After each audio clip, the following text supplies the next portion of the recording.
മഴക്കാലമാകുമ്പോൾ തിരുവനന്തപുരം ജില്ലയിൽ നമ്മൾ ഏറ്റവും കൂടുതൽ പറയുന്നത് മരം കടപുഴകി വീണ അപകടമുണ്ടായി, മരം ഒടിഞ്ഞു വീണു. ഇവിടെ ആ അപകടം കൺമുന്നിൽ കണ്ട് ആളുകളെ വിളിച്ചു പറഞ്ഞിട്ടും ഇന്നലെ രാത്രിയാണ് സംഭവിക്കുന്നത്. നോക്കുക, ആ വീടിന്റെ ഷീറ്റിന് മുകളിലേക്ക് മരത്തിന്റെ ചില്ലകൾ ചാഞ്ഞു നിൽക്കുന്നത് കാണാം, ചാഞ്ഞു നിൽക്കുന്ന മരം കാണാം. ഈ മരം ചാഞ്ഞു നിൽക്കുന്നത് കൊണ്ട് തന്നെ ഈ പ്രദേശത്തെ പോസ്റ്റുകളെല്ലാം ഒരു ഭാഗത്തേക്ക് വളഞ്ഞു നിൽക്കുകയാണ്. കാരണം ഇത് കൺമുന്നിൽ കാണാം. കാരണം ഈ ഷീറ്റ് വളഞ്ഞിരിക്കുകയാണ് വീടിന് മുകളിലേക്ക്, വീടിന്റെ മുകളിലേക്ക് കമ്പുകൾ കുത്തി നിൽക്കുകയാണ്. അപ്പോൾ ഇത് രാത്രി വിളിച്ച് പറഞ്ഞ് തൊട്ടിപ്പുറത്താണ്, ഒരു മതിലിപ്പുറമാണ് ഈ നമ്മുടെ ഈ ദുരന്ത നിവാരണ അതോറിറ്റിയുടെ ഓഫീസുള്ളത്. മറ്റ് സർക്കാർ സ്ഥാപനങ്ങൾ ഇവിടെയാണ്. ഈ തൊട്ടിപ്പുറത്ത് കാണുമ്പോൾ PWD എഞ്ചിനീയർമാരുടെ ക്വാർട്ടേഴ്സാണ്. അങ്ങനെ വലിയ തിരക്കേറിയ റോഡാണ് ഇത്. തിരക്കൊഴിഞ്ഞ്, അതായത് വെള്ളയമ്പലത്തും തിരക്കൊഴിഞ്ഞ ആളുകൾ പോകുന്ന റോഡാണ്. അവിടെയാണ് ഈ മരം ഇത്തരത്തിൽ നിൽക്കുന്നത്. അതിൻ്റെ ചുവട്ടിലേക്ക് നോക്കിയാൽ കാണാം കടപുഴകി വീഴാൻ നിൽക്കുകയാണ്. വീട്ടിലേക്ക് ചാഞ്ഞ് നിൽക്കുകയാണ് ഒരു പരിധി വരെ.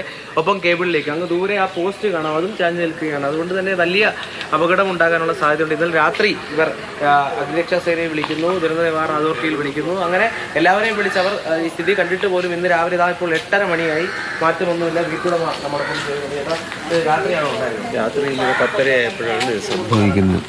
അപ്പോൾ തന്നെ ഞങ്ങൾ ഇവിടെ എല്ലാവരെയും വിളിച്ചു പറഞ്ഞായിരുന്നു. ഫയർ സ്റ്റേഷനിൽ വിളിച്ചു പറഞ്ഞു, ദുരന്ത നിവാരണ അതോറിറ്റിയെ വിളിച്ചു പറഞ്ഞു, വില്ലേജ് ഓഫീസിൽ വിളിച്ചു പറഞ്ഞു, വില്ലേജ് ഓഫീസറെ എല്ലാവരെയും കോണ്ടാക്ട് ചെയ്തു. പക്ഷെ ആരും എന്ത് മറുപടിയാണ് അവർ പറഞ്ഞത്? അവർ പറയുന്നത് എന്താണെന്ന് വെച്ചാൽ അപകടങ്ങളൊന്നും ഉണ്ടായിട്ടില്ലല്ലോ, അപകടങ്ങൾ ഉണ്ടാകുമ്പോൾ അപ്പോൾ ഞങ്ങൾ ഇടപെടാവുന്നതാണ്. അങ്ങനെയാണ് പറഞ്ഞത്.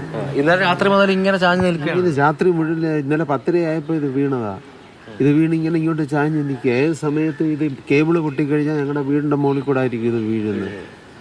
അപ്പം ഇനി അതിൻ്റെ നാശനഷ്ടം ഞങ്ങൾ തന്നെ സഹിക്കും, അല്ലാതെ എന്ത് ചെയ്യാൻ. എന്തായാലും വീട്ടിലിപ്പോൾ ആരൊക്കെയുണ്ട്? എല്ലാവരും മാറി താമസിക്കേണ്ട അവസ്ഥയാണ്.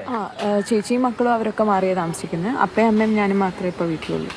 എല്ലാവരും കാരണം അവിടെ തീരെ സേഫ് അല്ല എന്നുള്ളതുകൊണ്ട് അവരെല്ലാവരും വിളിച്ചപ്പോൾ പറഞ്ഞിരുന്നത് ജീവൻ അപകടം ഉണ്ടാവും, അപ്പം നിങ്ങളെല്ലാവരും വീട്ടിൽ നിന്ന് മാറി താമസിക്കണം, ബാക്കി പിന്നെ നോക്കാം എന്നുള്ള രീതിയിൽ എല്ലാവരും റെസ്പോണ്ട് ചെയ്തു. ഇതിപ്പോൾ എനിക്ക് തോന്നുന്നു ഇതൊരു നിരവധി വാഹനങ്ങൾ കടന്നു പോകുന്നുണ്ട്. അതെ, വളരെ എപ്പോഴും ലൈവായിട്ടിരിക്കുന്ന ഒരു സ്ഥലമാണ്.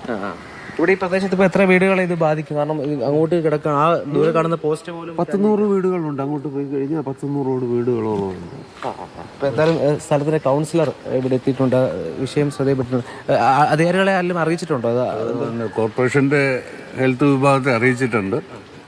ഇപ്പോൾ പ്രാദേശികമായി നമുക്കിവിടെ ചെയ്യാൻ പറ്റുന്ന കാര്യങ്ങൾ എന്താണെന്ന് നോക്കിയിട്ട് അടിയന്തരമായിട്ട് ഇടപെടാനുള്ള പരിശ്രമം നടത്തി വരികയാണ്. രാത്രി വിളിച്ചിട്ടും അവർ പറഞ്ഞ നിസ്സംഗമായൊരു മറുപടിയാണ് പറഞ്ഞതെന്നാണ് വീട്ടുകാർ പറയുന്നത്. ഇല്ല, ഇന്നലെ ഫയർഫോഴ്സുകാരുമായിട്ട് ഞാൻ സംസാരിച്ചിരുന്നു.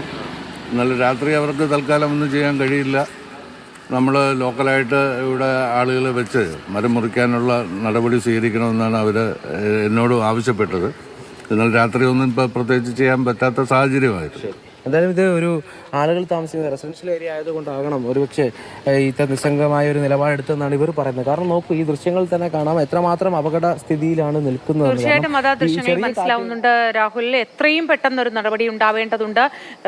ദുരന്ത നിവാരണ അതോറിറ്റിയുടെ ഭാഗത്തു നിന്നോ ജില്ലാ അധികൃതരുടെ ഭാഗത്തു നിന്നോ ഒക്കെ അതിനൊരു നടപടി എത്രയും വേഗം ഉണ്ടാകട്ടെ എന്ന് നമുക്ക് ആഗ്രഹിക്കാം, പ്രതീക്ഷിക്കാം. അങ്ങനെ തന്നെ രാഹുൽ, നാട്ടുകാരൊക്കെ ഭീതിയിലാണ്. കാരണം രാത്രിയിൽ അതിനൊരു നിവൃത്തിയില്ല, അതൊന്നും മുറിച്ചു മാറ്റാൻ കഴിയുന്നില്ല എന്ന് പറയുമ്പോൾ എത്രത്തോളം ഭീതിയിലാണ് അവരവിടെ കിടന്നുറങ്ങേണ്ടത് എന്ന് കൂടി ആലോചിച്ച് നോക്കൂ. ഒരു വലിയ മരം ചാഞ്ഞു നിൽക്കുന്നു, അതുവഴിയുള്ള യാത്രയെ പറ്റി ആലോചിച്ച് നോക്കൂ. കുഞ്ഞുങ്ങളടക്കം രാവിലെ സ്കൂളിലേക്കും മറ്റും പോകുന്ന സമയത്തൊക്കെ അത് വലിയ ബുദ്ധിമുട്ടാണ്.